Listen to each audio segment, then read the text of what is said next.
بسم الله الرحمن الرحيم. أعوذ بالله من الشيطان اللعين الرجيم. بسم الله الرحمن الرحيم. طلاب الكرام السلام علیکم ورحمۃ اللہ وبرکاتہ. فرائض الاصول رسائل حصہ سوم سبق نمبر 67. نقص یقین سے تیسرا معنی مراد ہونے کے قرائن کا جواب. جیسا کہ آپ کو معلوم ہے اس سے پہلے سبق میں صاحب کتاب نے کچھ قرائن و دلائل پیش کیا، ان کے روشنی میں نقص کا معنی سوم مراد لینے کی طرف ترجیح دی. آج ان قرائن کو رد کرتے ہیں. صاحب کتاب مذکورہ تمام قرائن کو رد کرتے ہوئے جواب دیتے ہیں. پہلے جناب شیخ صاحب کتاب نے 5 قرائن پیش کیا جن کے ذریعے سے ثابت کرنے کی کوشش کی کہ لفظ نقص معنی مجازی ابعد میں ظہور رکھتا ہے.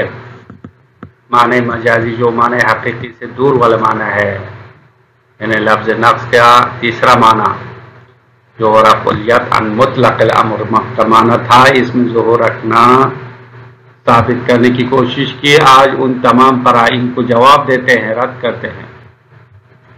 پہلے بطور کلی فرماتے ہیں کہ مذکورہ قرائن میں سے کوئی بھی لفظ نقص کو اپنے ظاہری معنی سے ہٹانے کی صلاحیت نہیں رکھتا ہے. پھر چند قرینے کے بارے میں الگ جواب دیتے ہوئے کہتے ہیں کہ پہلی حدیث بل ينقض الشک بالیقین، بلکہ یقین کے ذریعے سے شک نقص ہوتا ہے، تو یہ پہلا قرینہ تھا. اور اس جملے میں پہلے فرمایا تھا کہ نقض شک سے مراد امر غیر ثابت سے ہاتھ اٹھانا مراد ہے، شک امر غیر ثابت ہے. تو آج اس بات کو رد کرتے ہیں. فرماتے ہیں بل ينقض الشک بالیقین کا معنی یقین کے ذریعے سے شک کو رفع کرنا ہے، اور شک ان امور میں سے ہے جن جب تک کوئی رافع نہ آئے باقی رہنے والا ہے. شک امر غیر ثابت نہیں ہے جس طرح پہلے بتایا ہے، بلکہ شک امر ثابت ہے. جب انسان کے لیے شک حاصل ہوتا ہے تو جب تک کوئی رافع نہ آئے شک ختم نہیں ہوتا.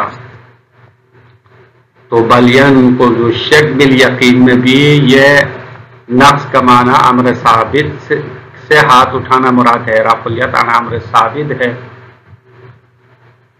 تیسری اور چوتھی حدیث کے بارے میں فرماتے ہیں کہ یہ دونوں احادیث قاعدہ یقین میں ظہور رکھتے ہیں، استصحاب میں ظہور نہیں رکھتے ہیں. اب پہلے احادیث کے بارے میں گفتگو کرتے ہوئے مصنف نے مذکورہ احادیث کے بارے میں کئی احتمالات دیے ہیں. ان میں سے قوی احتمال یہ ہے کہ اذا شککت فابنی علی الیقین، روایت موثقہ عمار ہے، اور یہ بھی قاعدہ یقین میں ظہور رکھنے کو ترجیح دیا. اور اس کے علاوہ ایک اور حدیث ہے، اس حدیث کو بھی صاحب کتاب نے قاعدہ یقین میں ظاہر ہونے کو ترجیح دی ہے. بس یہ دونوں روایت اصلاً استصحاب سے مربوط نہیں ہے تاکہ آپ اس کو استصحاب میں حجت کے طور پر قرینے کے طور پر پیش کریں، یہ نہیں ہو سکتا.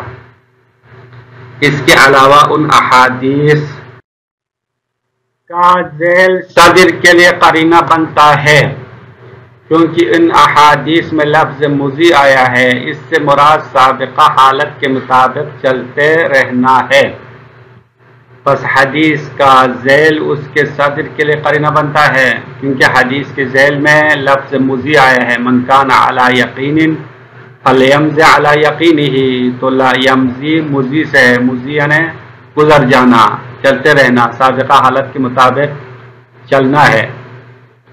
تو یہ حدیث کے ذیل میں آیا، تو یہ ذیل والا جملہ پہلے کے لیے لا ينقض الیقین بالشک میں یہ نقص کے لیے قرینہ بنے گا، تو اس میں بھی امر ثابت سے ہاتھ اٹھانا مراد ہوگا.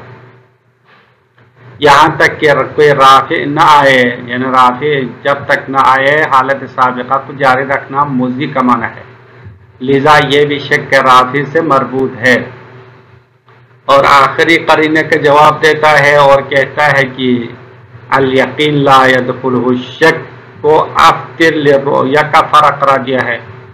آخری حدیث روزہ کھولنا اور رکھنے کے بارے میں حدیث موجود تھی، اس حدیث کے بارے میں فرماتے ہیں کہ الیقین لا يدخلہ الشک افطر للرؤیا وصم للرؤیا، کہ یقین میں شک داخل نہیں ہوتا ہے، اور اس جملے کو افطر للرؤیا کا فرع بنا دیا،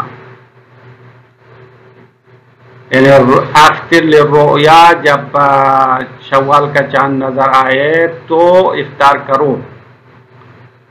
تو اس کا مطلب یہاں پہ پہلے قرینہ بناتے ہوئے ہم نے ماہ رمضان کا استصحاب کا نام مقصد قرار دیا، اور استصحاب میں مستصحب خود ماہ رمضان کو قرار دیا۔ تو ماہ رمضان امر ثابت نہیں ہے، باقی رہنے والی چیز نہیں ہے، یہ خود بخود ختم ہونے والے ہیں۔ آج کی گفتگو میں کہتے ہیں کہ نہیں، یہاں پہ مستصحب خود رمضان قرار نہیں دیں گے، کیونکہ افطر للرؤیا لا يدخلہ الشک الیقین لا يدخلہ الشک کا فرق قرار دیا ہے۔ اس میں مستصحب خود رمضان نہیں ہے، بلکہ اشتغال ذمہ بصوم رمضان ہے، یعنی مستصحب اشتغال ذمہ ہے۔ جب تک رمضان ختم ہونے کا یقین نہ ہو، انسان کا ذمہ روزے میں مشغول ہے، وجوب صوم انسان کے ذمہ پر ہے، یعنی جب تک کوئی رافع نہ آئے انسان کا ذمہ وجوب صوم میں مشغول رہتا ہے۔ لہذا یہ بھی شک رافع سے مربوط ہے، اور نقص یقین کا معنی دوم مراد ہے، یعنی معنی مجازی میں سے اقرب المجازات والا معنی بہتر رہے گا، اور معنی سوم مراد لینے کے سارے قرائن کا جواب مکمل ہو گئے ہیں۔ اب یہاں تک مصنف کے پسندیدہ قول کے سارے ادلہ مکمل ہو چکے ہیں۔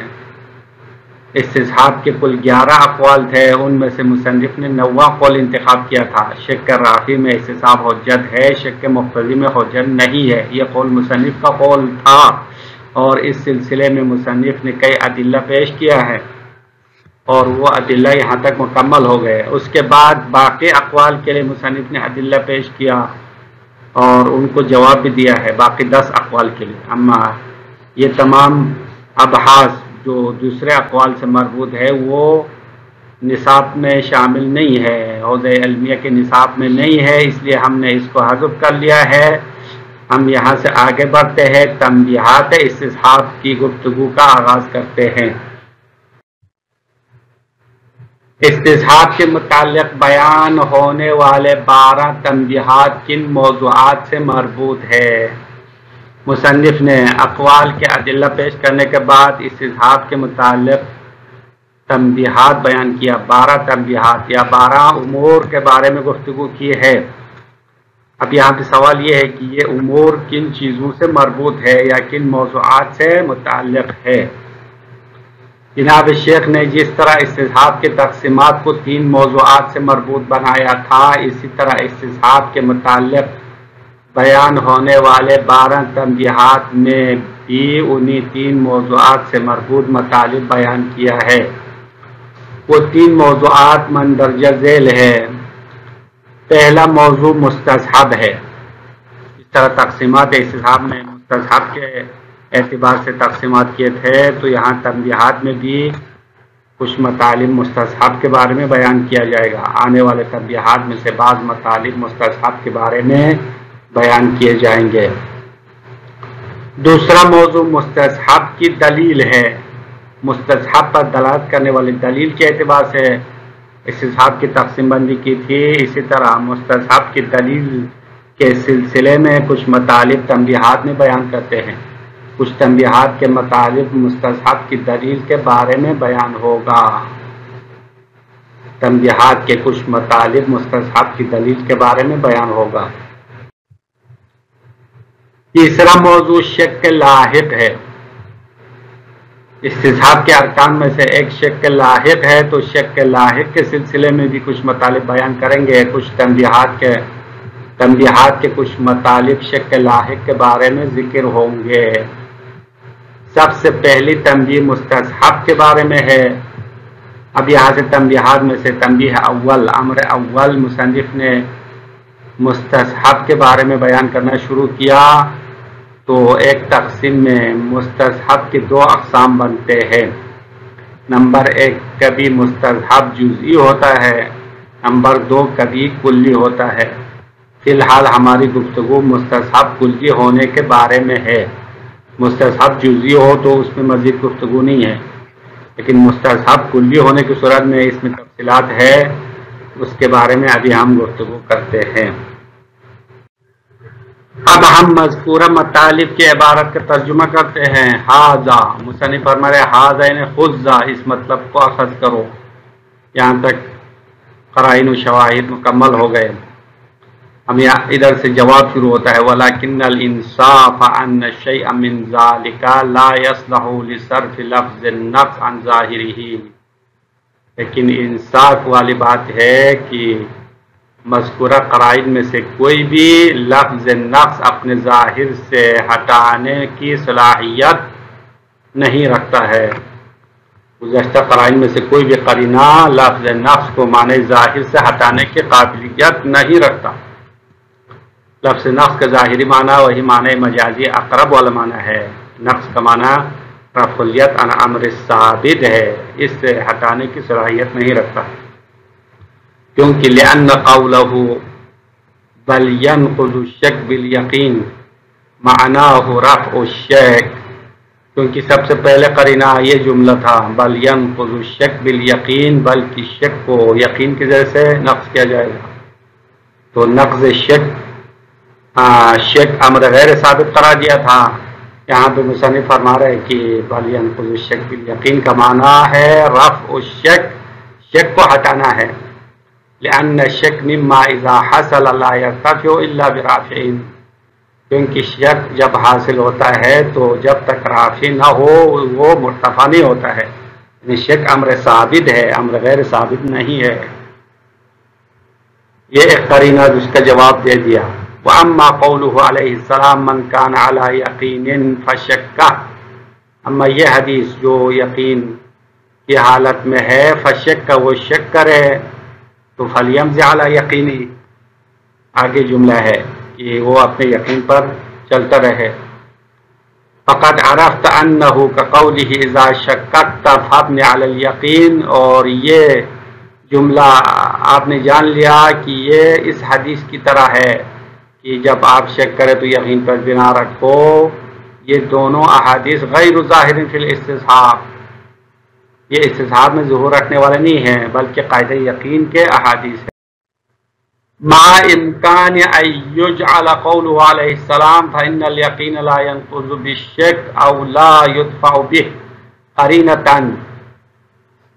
جناب شیخ فرمائے کے ساتھ پہلے ہم نے ان احادیث کو قاعدہ یقین سے مربوط بنا دیا، ساتھ اس کے کہ یہ جواب بھی دے سکتے ہیں، یعنی اس جواب کے ساتھ یہ جواب بھی دے سکتے ہیں کہ اس قول میں امام کے اس حدیث میں حدیث کے ذیل کو صدر کے لیے قرینہ قرار دے سکتے ہیں۔ ایجعل قولہ علیہ السلام، امام علیہ السلام کا قول قرار دے قرینتن، یہ قرینتن ایجعل کا مفعول ثانی ہے کہ امام علیہ السلام کا یہ قول کہ فإن اليقین لا ينقض بالشک، بے شک یقین شک کے ذریعے سے نقص نہیں ہوتا، او لا يدفع به، یا یقین کو شک کے ذریعے سے دفع نہیں کیا جا سکتا، تو اس قول کو قرینتاً قرینہ قرار دینا ممکن ہے، مع اختصاص صدر علی اختصاص صدر روایت بموارد النقص، کہ روایت کے جو آغاز ہے وہ نقص کے خاص موارد سے مربوط ہونے کا قرینہ بنا سکتے ہیں۔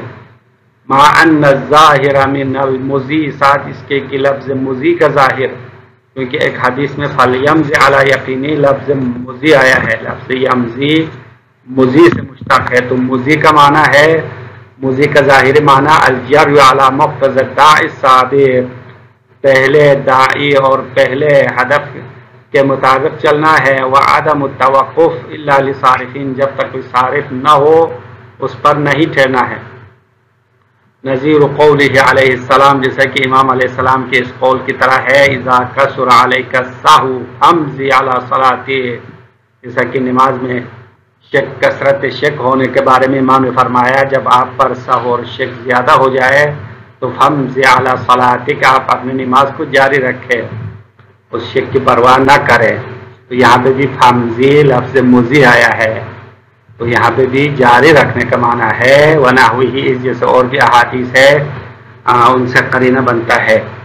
فَهُوَ أَيْضًا مُخْتَصٌ بِمَا ذَكَرْنَاهُ، بس یہ حدیث بھی اسی معنی کے ساتھ خاص ہے جو ہم نے ذکر کیا، یعنی شک کے رافع سے مربوط ہے۔ امر ثابت سے ہاتھ اٹھانے کا معنی نقص یقین کا معنی ہے، جو کہ معنی مجازی اقرب والا معنی تھا۔ فَأَمَّا قَوْلُهُ الْيَقِينُ لَا يَدْخُلُهُ الشَّكُّ، اما یہ حدیث کی الیقین لا يدخلُهُ الشَّكُّ، یقین میں شک داخل نہیں ہوتا ہے۔ فَتَفَرَّعَ الْإِفْطَارُ لِلرُّؤْيَةِ عَلَيْهِ مِنْ جَهَةِ اسْتِحْبَابِ الاشتغال بصوم رمضان۔ اب اس حدیث میں امام نے افطار کو رؤیت پر فرع قرار دیا ہے، یعنی اس حدیث کے اگلا جملہ ہے الیقین لا يدخل الشک، افطر للرؤیا صم للرؤیا، صم للرؤیا، رؤیت کے ساتھ روزہ رکھو، رؤیت کے ساتھ افطار کرو۔ فتفرع الافطار للرؤیا علیہ، بے شک رؤیت اور چاند نظر آتے ہی روزہ افطار کرنے کو فرع قرار دیا علیہ، اس قول پر، من جہت استصحاب الاشتغال بصوم رمضان، اور یہ فرع قرار دینے کی وجہ یہ ہے کہ انسان کا ذمہ رمضان کے روزے میں مشغول ہے، اور اس اشتغال صوم کو استصحاب کرنا مقصد ہے، الی ان یحصل الرافع، یہاں تک کہ اشتغال بالذمہ کا رافع حاصل ہو جائے، یعنی جب تک شوال داخل ہونا یقینی نہ ہو انسان کا ذمہ وجوب صوم رمضان میں مشغول ہے۔ بس یہاں تک قرائن کی گفتگو مکمل ہو گئے۔ آخر میں خلاصہ بیان کرتے ہوئے جناب شیخ فرماتے ہیں وہ بالجملہ، یعنی خلاصتاً یہ ہے فالمتعمل المنصف یجد، غور کرنے والا اور انصاف رکھنے والا پاتا ہے ان هذه الاخبار لا تدل على ازید من اعتبار الیقین السابق عند الشک فی الارتفاع برافعین، یہ گزشتہ اخبار اس بات سے بڑھ کر دلالت نہیں کرتا ہے کہ یقین سابق معتبر ہے عند الشک فی الارتفاع برافعین، جب کسی رافع کے ذریعے سے رفع ہونے کے بارے میں شک ہو جائے تو اس شک کے دوران یقین سابق معتبر ہے، اس بات سے بڑھ کر کسی اور مطلب پر وہ روایات دلالت نہیں کرنے والے ہیں۔ مطلب یہ ہے کہ وہ روایات جتنے بھی بیان کیا ہے وہ سب شک کے رافع سے مربوط ہے۔ امر ثابت کے رفع ہونے میں شک ہو تو یقین کو نقص نہیں کرنا ہے، یقین ثابت معتبر ہے۔ بس یہاں تک مصنف کے پسندیدہ قول کے تمام ادلہ مکمل ہو گئے۔ اس کے بعد تنبیہات استصحاب کا آغاز کرتے ہیں۔ وَيَنبَغِي التَّنبِيهُ عَلَى أُمُورٍ، جناب شیخ فرما رہے کہ چند امور اور چند مطالب پر آگاہی دینا مناسب ہے۔ وَهِيَ بَيْنَ مَا يَتَعَلَّقُ بِالْمُتَيَقِّنِ السَّابِقِ، اب یہ تنبیہات کے مطالب ان چیزوں سے مربوط ہے۔ ایک وہی وہ امور بین ما یتعلق بالمتیقن السابق، کہ ان مطالب سے متعلق ہے جو متیقن سابق سے مربوط ہوتا ہے۔ وما یتعلق بدلیلہ الدال علیہ، اور وہ مطالب ہے جو مستصحب کے یعنی متیقن سابق کے اوپر دلالت کرنے والے دلیل سے متعلق ہے۔ وما يتعلق بالشک اللاحق فی بقائہ، پھر متیقن سابق کے بقا میں جو شک لاحق ہوتا ہے اس شک سے متعلق اور مربوط مطالب تنبیہات میں بیان کیے جائیں گے۔ والسلام علیکم ورحمۃ اللہ وبرکاتہ۔